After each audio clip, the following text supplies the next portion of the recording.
My name is Sarah, and what I'm about to share with you is a chilling tale of the demonic possession I endured.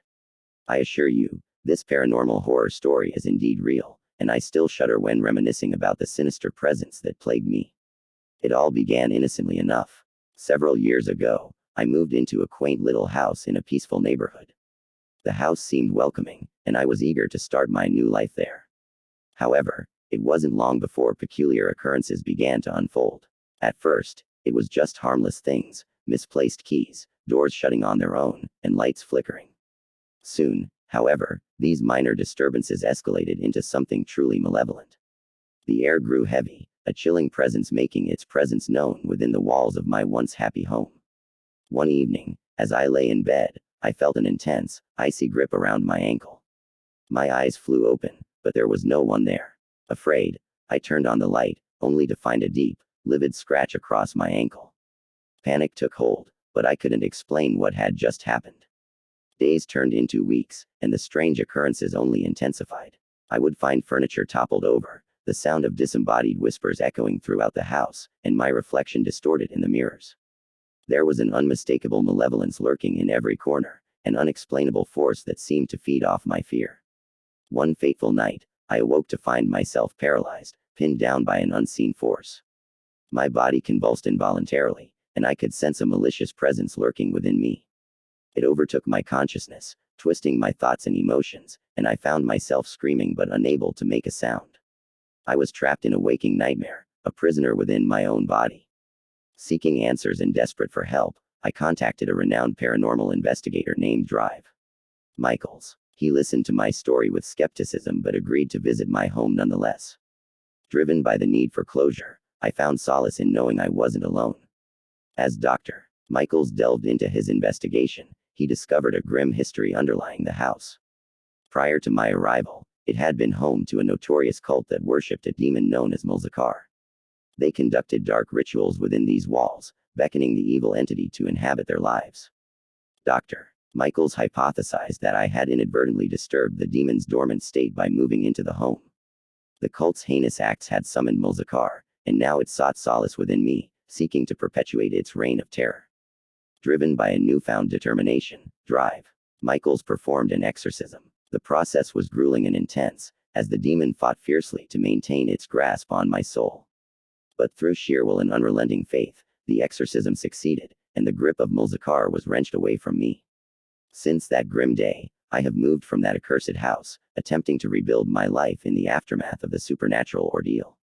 But the memory of that demonic possession haunts me, a constant reminder of the terrors that exist beyond our understanding. So, dear reader, take heed and know that evil can manifest in the most unsuspecting places. We are but mere mortals, vulnerable to the forces that roam the shadows, and in the face of such malevolence, even the strongest among us can be possessed by darkness.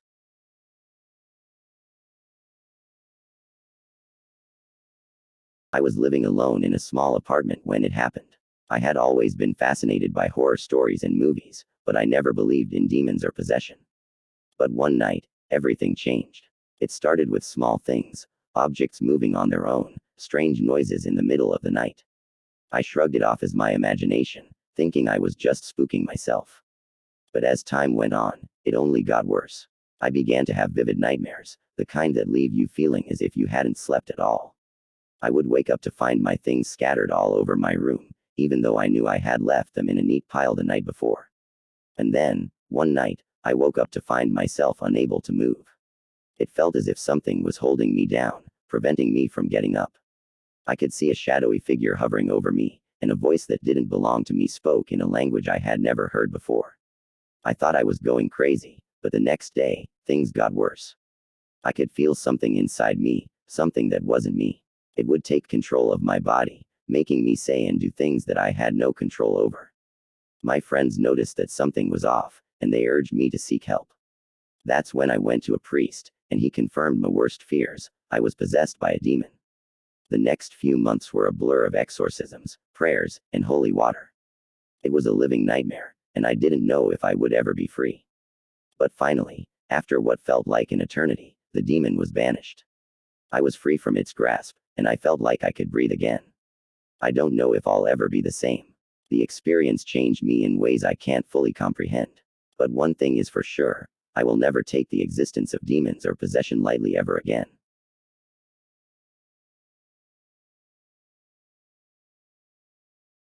I've always been skeptical when it comes to stories of demonic possession.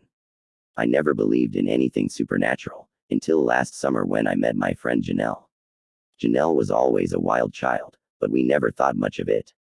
Until one day, she stopped coming to class. We tried calling her, but she never answered her phone. Worried, a group of us decided to visit her house. We saw Janelle sitting in the corner of her room, name-calling and screaming, as if she was possessed. We didn't know what to do. We thought maybe she was just on drugs and needed medical attention. But when we tried to approach her, she clawed at us like a rabid animal. I've never seen someone look so possessed or so terrifying. We left the house, shaken and unsure of what to do. We went to the local church, hoping to speak to someone who knew how to deal with this kind of thing. And that's when things became even more horrifying. As we spoke with a priest, Janelle's possessed voice started coming through the phone line. It was a disgusting guttural voice, unlike anything I had ever heard before. The priest immediately recognized the voice. It was the voice of a demon he had exorcised years ago. The priest quickly gathered his things and headed to Janelle's house. When we arrived, we found him deep in prayer, reading from the Bible. As soon as he entered Janelle's room, she attacked him with superhuman strength. The priest continued praying, despite the physical attacks. Finally, Janelle's eyes rolled back, and there was a sudden calmness. The priest knew the demon had left her body. Janelle had no memory of the horrific events, and she was back to her normal self. But for us, it was a traumatic experience that we will never forget. It was our own personal horror story that showed us that sometimes the things we don't believe in can be very real and very scary.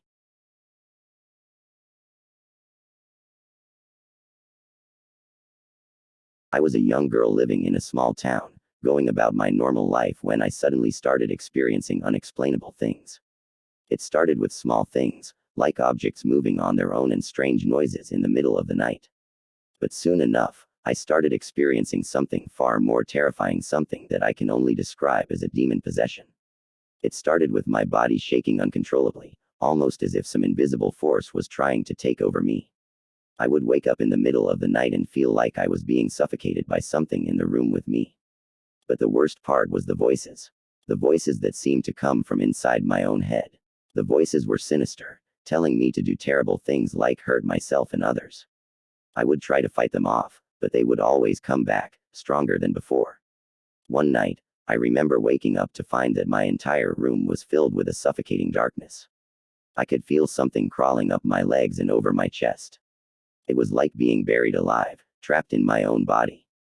I later discovered that the demonic possession was the result of me playing with a Ouija board. I never thought something as harmless as a board game could lead to something so frightening. For weeks, I was consumed by fear as I battled against the demonic forces in my life. But eventually, with the help of my family and community who were able to recognize something was wrong, we were able to rid me of the demon that was possessing me. I will never forget the horrors that I experienced. It was a reminder that evil exists, and there are forces in this world that we cannot yet comprehend.